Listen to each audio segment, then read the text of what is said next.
প্রত্যেকটা বাড়ির বাবা মা ছেলের ভালোর জন্য একটা ভালো মেয়ে দেখে, শিক্ষিত মেয়ে দেখে ছেলের বিয়ে দেয়, যাতে ভালোভাবে সংসার করে।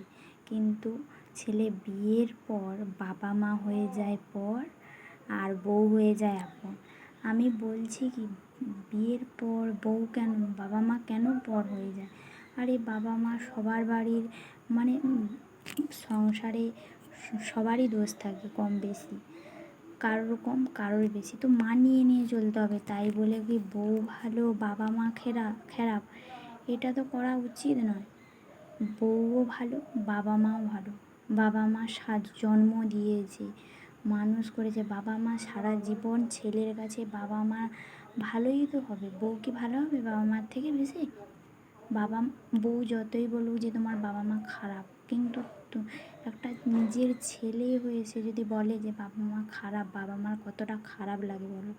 আর বিয়ের পর বউ হয়ে গেল আপন, বউকে নিয়ে চলে গেল বাড়ি থেকে বাইরে, ঘর ভাড়া নিয়ে বউ থাকলো, আর বাবা মা এখানে চাকরের মতন কাজকর্ম করবে।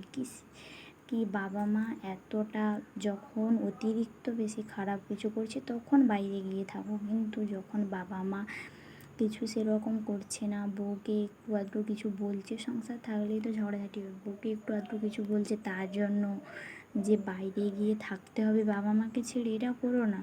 তোমাদের ভবিষ্যতে তোমাদেরও সন্তান হবে, তারাও তোমাদের সঙ্গে এইরকম করবে, তখন তোমাদের ভালো লাগবে? তোমরা যদি তোমার বাবা মাকে ভালোবাসো, তো ভগবান আছে, তোমাদের ছেলেরাও তোমাদেরকে বুড়ো বয়সে দেখবে, এটা কিন্তু মাথায় রাখবে।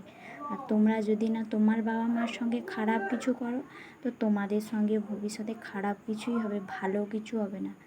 তোমরা ভাবছো যে আমরা এখন টাকা ইনকাম করছি, বাইরে গিয়ে থাকবো, কোনো ব্যাপার নয়, ফ্ল্যাট কিনে থাকবো, ভালো থাকবো বাবা মাকে না খাইয়ে, কিন্তু বাবা মাকে যতই বাবা মা খারাপ হোক, বাবা মাকে তো খাওয়াতেই হবে বলো।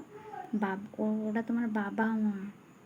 বউয়ের কথা শুনলে হবে না, বউয়ের কথাও শোনো, বাবা মার কথাও শোনো। শুধু বউয়ের কথা শুনে আঁচলের তলায় মুখ ঢেকে বউয়ের কথা শুনবে, বউয়ের কথায় চলবে, বউয়ের কথায় উঠবে বসবে, এরকম হবে না। বাবা মা জন্ম দিয়েছে, বাবা মার কতটা খারাপ লাগে ভাবো এরকম করলে।